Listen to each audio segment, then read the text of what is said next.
This is what we do know based upon the word of the Lord. Go Ja, to Acts chapter 1, verse 9 through 11. aga see on see, mida me teame Jumala sõna põhjal, mine Apostlite 1, 9-11.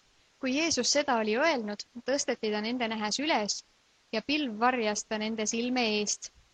Kui nad taevasse vaatasid tema minekut, vaata, siis seisis nende juures 2 valgeis rõivais meest, kes ütlesid, Galilea mehed, mis te seisate siin ja vaatate üles taevasse?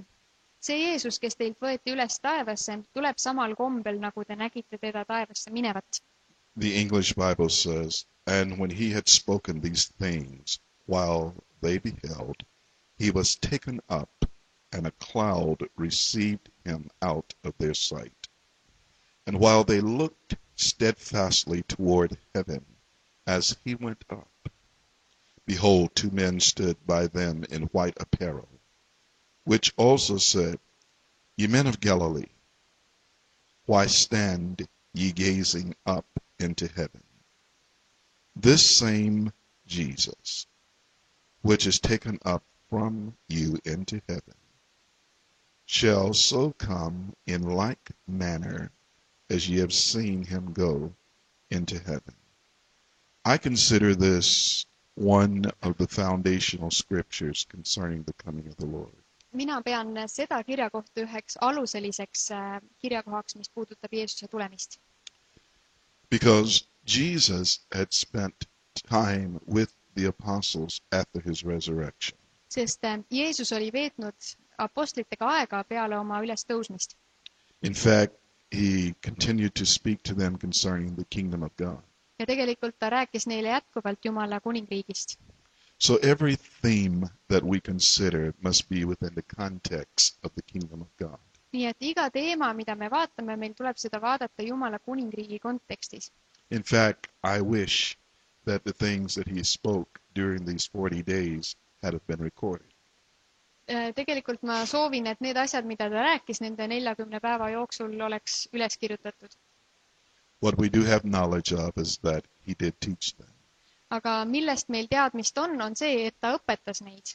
And then once that teaching was over, Ja kui see õpetus siis oli läbi, he was taken up siis ta võeti üles and he was received into a cloud. ja ta nagu võeti pilve sisse. And probably like most people would have, they just stood there gazing into the sky. Ja just nagu iga teinegi inimene oleks teinud, nad lihtsalt vaatasid seal taeva poole. Wondering what was next. Mõeldes, et mis nüüd järgmisena juhtub. Well, here's the reality of what was next. Ja reaalsus, mis siis järgmisena juhtus, oli see. He left the earth.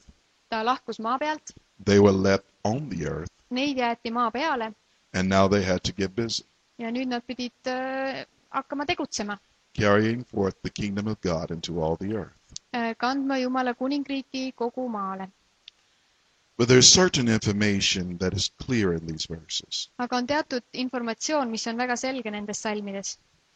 When you look at precisely what the angels said. Kui sa vaatad täpselt, mida ingel ütles. I will read it to you from the Message translation. Ma loen teile nüüd sellest Message tõlkest. These were his last words. Need olid tema viimased sõnad. As they watched, he was taken up and disappeared in a cloud. Kui nad vaatasid, siis ta võeti üles ja ta kadus pilvedesse. They stood there, Nad seisid seal, staring into the empty sky. vaadates tühja taevasse. Suddenly 2 men appeared in white robes. Äkitselt 2 meest ilmusid valgetes kuubedes. They said, You Galileans, Ja nad ütlesid, teie galilealased, why do you just stand here looking up at an empty sky? miks te lihtsalt seisate siin ja vaatate tühja taevasse? This very Jesus who was taken up from among you to heaven Seesama Jeesus, kes võeti teie keskelt ülesse taevasse, will come as certainly tuleb niisama kindlalt and mysteriously ja saladuslikult, as he left. nagu ta lahkus. Now this is what we know. See on see, mida me teame. These are the facts of these verses. Need on nende salmide faktid. We know that a man left the earth. Me teame, et inimene lahkus maa pealt. It was not just a spirit See ei olnud ainult vaim or a ghost. või no vaim. It was a real man who left the earth. See oli päris inimene, kes lahkus maa pealt. Now, based upon Luke chapter 24, verse 39 and 40, Põhinedes Luuka 24, 39 ja 40 salmid. his body at this time was flesh and bones. Tema ihu sel ajal oli liha ja luu. Because when he invited his disciples to touch him, he said, my flesh and my bones. Sellepärast, et kui ta kutsus jüngreid puudutama tema ihu, siis ta ütles minu liha ja minu luu. So we know that the constitution of the spiritual body Nii et me teame, mis on selle vaimuliku ihu ülesehitus nagu. in relationship to this earth Mis suhtes selle maaga, mis see oli. is flesh and bones. See oli liha ja luu. So it is a flesh and bone man who will come again. Nii et see on liha ja luu inimene, kes tuleb taas. Now the question before us, Aga küsimus meie ees. if he comes in the same manner in which he left, On see, et kui ta tuleb samal kombel, nagu ta ära läks, then we must determine what manner in which he left. siis meil tuleb küsida, et mis kombel ta siis lahkus. Are we speaking of style? Kas me räägime mingist stiilist? Are we speaking of the same root? Kas me räägime samast, Are we speaking of substance? kas samast sisust, samast juurest Or are we speaking of something else? või räägime me millestki muust? When I studied this word out carefully, Kui ma uurisin seda sõna hoolikalt, the word manner speaks to us of the character, siis see sõna samal kombel räägib meile sellest iseloomust, the means, vahenditest and the way. ja viisist. So the way that Jesus left Nii et samal viisil või samal kombel, nagu Jeesus lahkus, speaks to us of the way that he'll return. räägib meile ka sellest viisist, kuidas ta tuleb. Did he leave by descending or ascending? Kas ta lahkus tulles alla või üles minnes?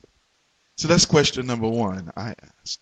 Nii et see on esimene küsimus, mida ma küsin. So if he comes in the same manner in which he left, Nii et kui ta tuleb samal kombel, nagu ta lahkus, then obviously there's going to be an ascending siis ilmselgelt saab toimuma üks ülesminemine. in this theme that we call the coming of the Lord. Selles teemas, mida me nimetame Issanda tulemiseks. Now what the Message Bible says Mida siis see Message Biibel räägib? is that he left mysteriously. On see, et ta lahkus saladuslikul või saladuslikul kombel. Or there's a certain element of mystery to this. Või selles on mingisugune müsteerium selles minemises. And what mystery means is that there are certain things that are still to be revealed. Ja mida siis müsteerium tähendab, on see, et on teatud asju, mis peavad veel saama ilmutatud. Now the second question that you must look at. Ja teine küsimus, mida sa pead vaatama. Was he speaking to these men about something that would occur in their lifetime or another time? On see, et kas ta rääkis nendele inimestele midagi, mis toimub nende eluajal või midagi, mis toimub mingil muul ajal. Because when I look at this promise, Sest kui ma vaatan seda tõotust, and if I simply place it 2,000 years later, ja kui ma asetan selle 2000 aastat hilisemaks, it would have been meaningless to these men who were listening to Jesus speak. siis nende meeste jaoks, kes kuulsid Jeesust rääkimas, oleks olnud tähenduseta. So I submit to you that the first thing that we must settle concerning the coming of the Lord Nii et ma arvan, et esimene asi, mida me peame paika panema Issanda tulemise suhtes, is that it had a present manifestation for those men on see, et sellel oli oleviku manifestatsioon nende meeste jaoks and it has an ongoing manifestation for every other generation. ja sellel on ka kestev manifestatsioon teiste põlvkondade jaoks. So I say it this way. Nii et ma ütlen seda sellisel viisil. He came, Ta tuli, he yet comes, ta tuleb veel and he will come. ja ta tuleb tulevikus. That's the simplicity of the coming of the Lord. Selles ongi Issanda tulemise lihtsus. Now, if everyone could grab a hold of that, we could move on to another thing. Kui kõik saaksid sellele nüüd kohe pihta, siis me võiksime järgmise teemaga edasi minna. But being that I must deal with especially some of the material of Matthew chapter 24, Aga nagu on, mul tuleb tegeleda mõnede teemadega, eriti Matteuse 24 peatükk.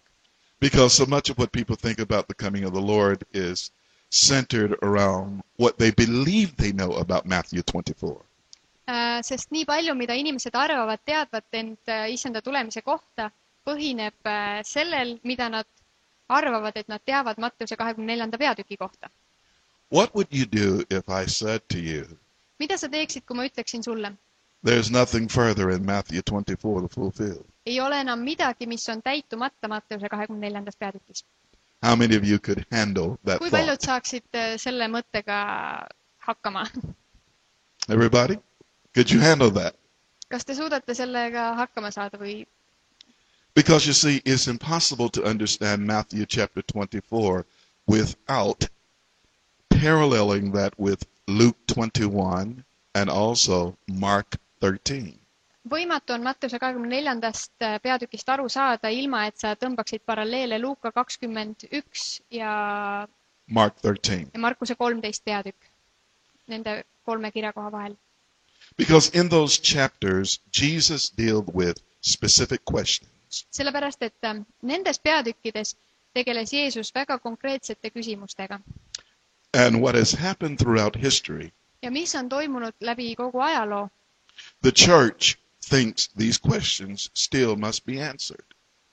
on see, et kogudus arvab, et nendele küsimustele peab veel vastused tulema. When they were actually answered in the first century. Kui tegelikult need said vastuse esimesel sajandil. Very specific things happened. Väga konkreetsed asjad juhtusid. We will explore that. Me uurime neid. Now, when does Jesus return physically? Millal siis Jeesus tuleb tagasi füüsiliselt? That is something that is still left in the mystery realm.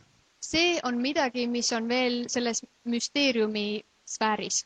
But this is what we do know by the scripture. Aga see on see, mida me teame pühakirja kohta.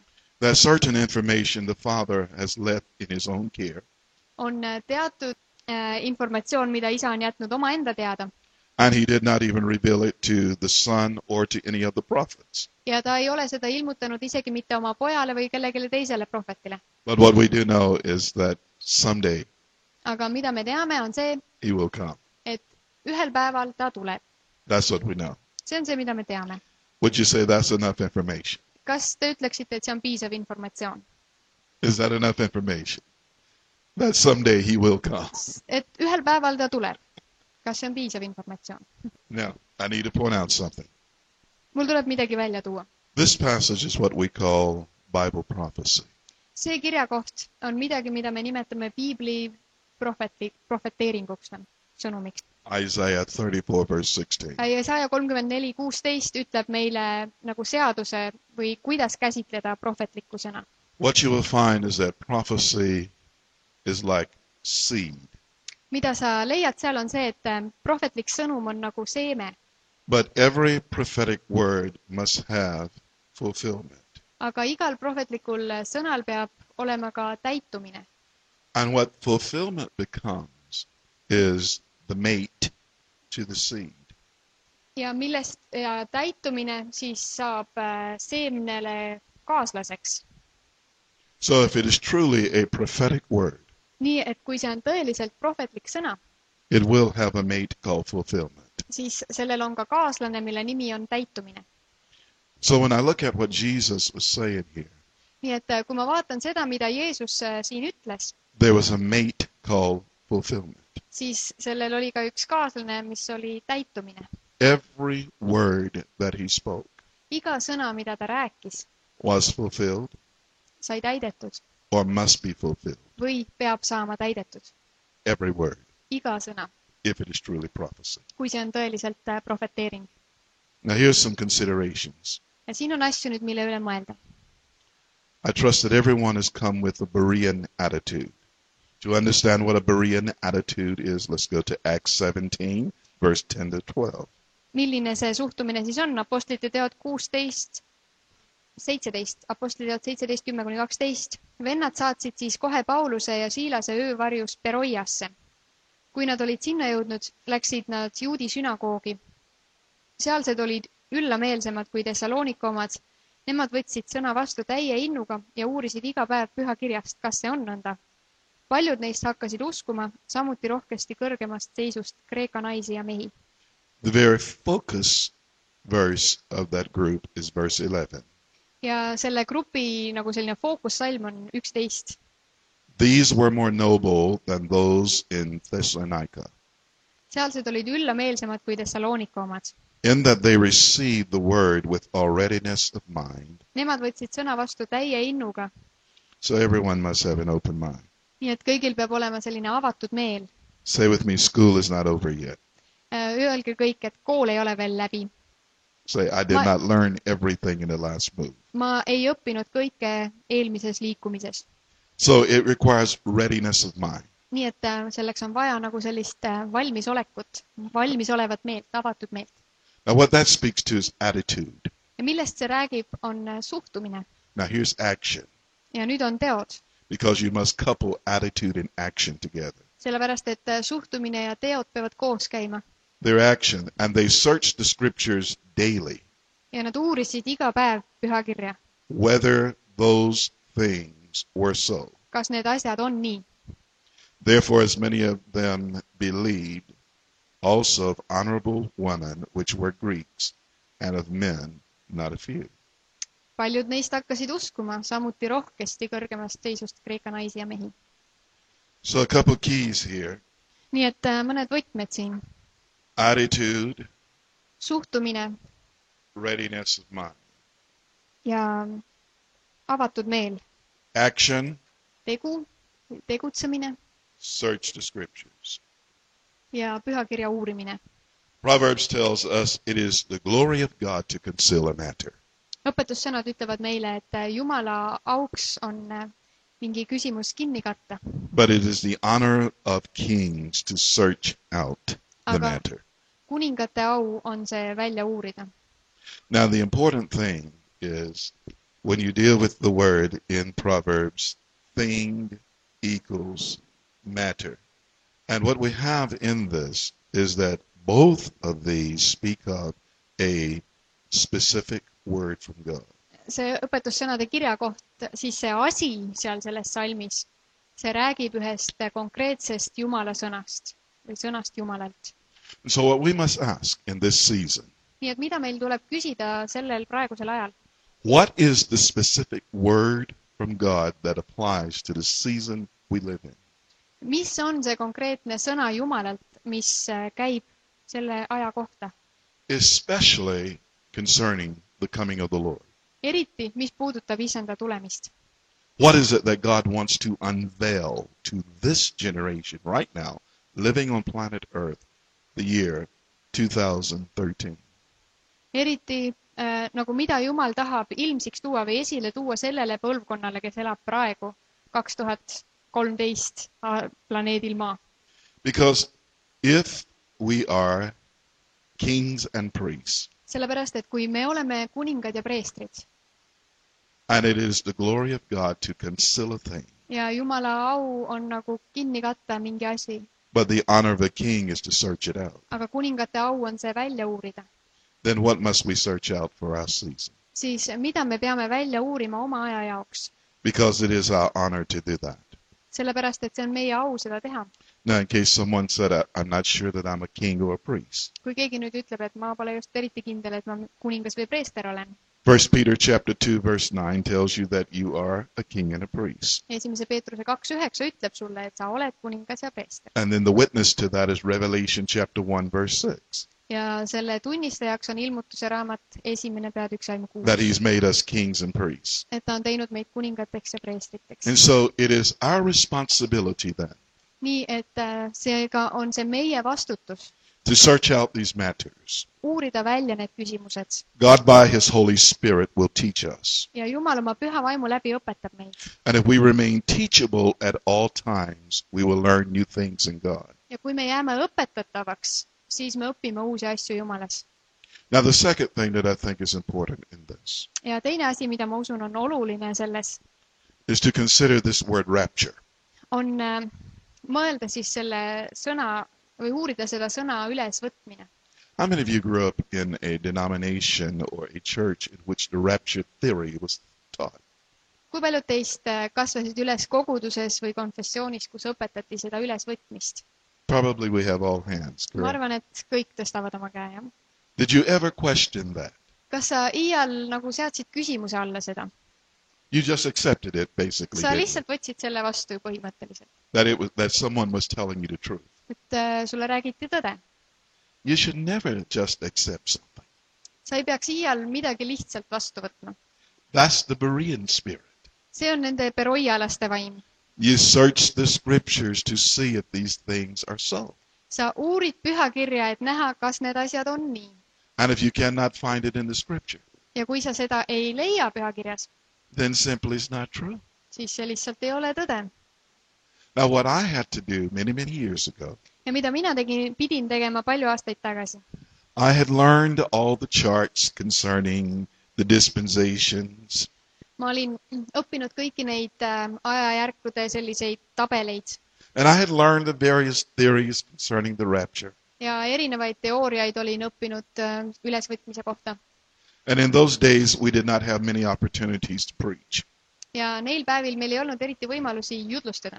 But if you felt really bad or terrible, Aga kui sa tundsid väga kohutavalt, one of the messages that you would preach is the rapture. Someday we're going to Ennast. fly away from here.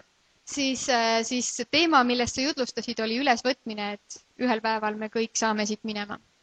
And so what I did, that was one day I was not feeling too well. Ja mida ma siis tegin üks päev, kui ma ei tundnud ennast väga hästi. And when my turn came to speak, I spoke on that subject. Ja kui tuli minu kord kõneleda, siis ma rääkisin sellest teemast. We had a lot of fun. Ja meil oli väga tore aeg.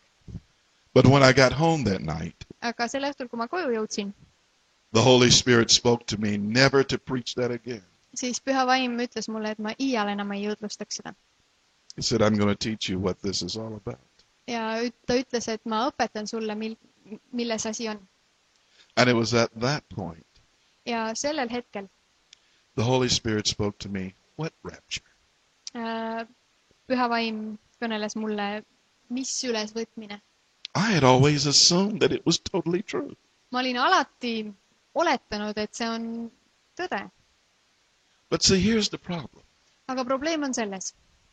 It focuses on the church leaving the earth rather than the Lord coming. See keskendub sellele, et kogudus lahkub maa pealt, mitte issanda tulemisele. Is that a difference? Kas selles on vahe? You better know that's a major difference. Sa pead teadma, et see on väga suur vahe. Because fundamentally it goes against everything God created man for. Sellepärast, et see läheb kõige selle vastu, mille jaoks Jumal on inimese loonud. See, did God create you for heaven or did he create you for earth? Kas Jumal on loonud sind taeva jaoks või maa jaoks? What are you designed for? Mille jaoks sind on kujundatud? For the earth. Okay, so everything then Nii should be centered around that idea we were designed for the earth. et kõik peaks siis käima selle idee ümber, et meie oleme kujundatud maa jaoks. So even this that we call the coming of the Lord Nii et isegi see, mida me nimetame issanda tulemiseks, should connect us someplace with the earth. peaks meid kuidagi ühendama selle maaga. Does that make sense to you? Kas see on arusaadav teile? So where then does this whole idea of a rapture come from? Et kust siis see ülesvõtmise idee tuli? If I was speaking to a Spanish group, Kui ma räägiksin sellise Hispaania grupile, I would say El Diablo. siis ma ütleksin El Diablo. El Diablo is simply the name for the devil. See on lihtsalt nimi kuradile. But since I'm not speaking to a Spanish group, Aga kuna ma ei räägi hispaania keelt kõneleva and grupile, I'm speaking to Estonians, vaid eestlastele, I don't know how to call his name in Estonian, but it's the same one. ma ei tea, kuidas tema nime öelda eesti keeles, aga seesama. Now, traditionally, this idea of a rapture comes from 1 Thessalonians chapter 4. Traditsionaalselt siis see idee tuleb esimese Thessalonika kirjast Now, I'm being very deliberate in laying this out because I want you to see the foundations. 1 Thessalonians 4 and verse 17. 4:17, jah. Esimese Thessaloniklastele 4:17. Pärast kistakse meid, kes me oleme üle jäänud elama, ühtviisi koos nendega pilvedes üles õhku Issandale vastu. Ja nõnda me saame alati olla koos Issandaga. The way this reads in the English is, then we which are alive and remain shall be caught up. Jah, põhimõtteliselt samamoodi meie, kes jääme pärast neid elama, meid kistakse üles, jah. You see the two words caught up? Näed sa neid sõnu kistakse üles? That's where traditionally the word rapture comes from. See on nüüd see koht, kus kohast tuleb traditsionaalselt see ülesvõtmise. So the interesting thing about this idea of caught up, Nii et huvitav asi selles üleskiskumises, if I'm going to form a full understanding about it, et kujundada ühte täielikku arusaamist sellest, I must consider every place this idea is used in the New Testament. tuleb mul vaadata ja silmas pidada kõiki kohti, kus kohas Uues Testamendis seda sõna kasutati. Because that's the only way that you can form a full theology. Sellepärast, et see on ainus viis, kuidas ühte terviklikku teoloogiat Now let me give kujundada. you a few other ideas. Toon teile mõned ideed veel. Using this verb caught up. Kasutades seda sama sõna üles kiskuma.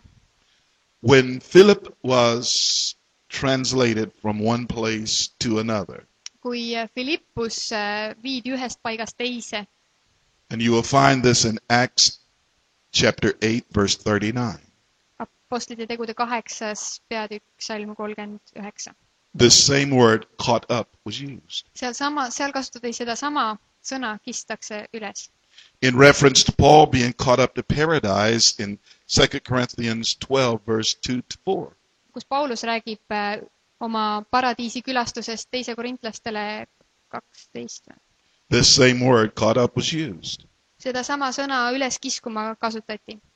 When you look at the man-child in the vision of Revelation 12:5, Ilmutuse 12:5, kus räägitakse lapsmehe ilmutusest. this same word caught up was used. Seda sama sõna üles kiskuma kasutati. Now this is what I know about both Philip and Paul. Aga see on see, mida mina tean nii Filippuse kui Pauluse kohta. They were both seized by the Holy Spirit, but their bodies never left the earth. Et püha vaim nagu haaras neid, aga nende ihu jäi maa peale. Now how can you be caught up and not leave the earth? Kuidas saab sind üles kiskuda, aga samas mitte maalt lahkuda? Except that it be a work of the Holy Spirit Välja arvatud siis, kui see on püha vaimu töö. and not these carnal ideas we've made it to be. Ja mitte need lihalikud asjad, milleks meie selle teinud oleme. So is it possible that 1 Thessalonians 4:17 Nii et kas on võimalik, et see esimese Thessaloniklastele 4:17 has the same application? Seda võiks rakendada samal viisil. That you can be caught up to meet the Lord in the air, Et sind võib üles kiskuda õhku Issandaga kohtuma, but it doesn't necessarily mean disappearing from the earth. aga see ei pruugi tähendada maa pealt ära kadumist. That is something to think about. See on midagi, millele mõelda. Because what I find is that Paul was still on earth 14 years later, Sest mida ma leian, on see, et Paulus 14 aastat hiljem oli ikka veel maa peal. still suffering the afflictions of the apostolic ministry 14 years later after he was caught up. 14 aastat hiljem, kui teda oli üles kistud, kannatas ta ikka veel neid apostelliku teenistuse raskusi siin maa peal. So maybe we're talking about something else Nii et võib-olla me räägime millestki muust other than leaving. kui lahkumisest. I remember the songs that we used to sing, Ma mäletan laule, mida me tavatsesime laulda. that we couldn't wait to be caught up, to go to heaven, to see Jesus, to talk with Abraham, Isaac, and Jacob. Et me ei suuda oodata seda aega, mil meid üles kistakse ja me kohtume Jeesuse ja Abrahami ja Jaakobiga. Ja Think logical for a moment. mõtle loogiliselt hetkeks. How many people do you think have lived on this earth?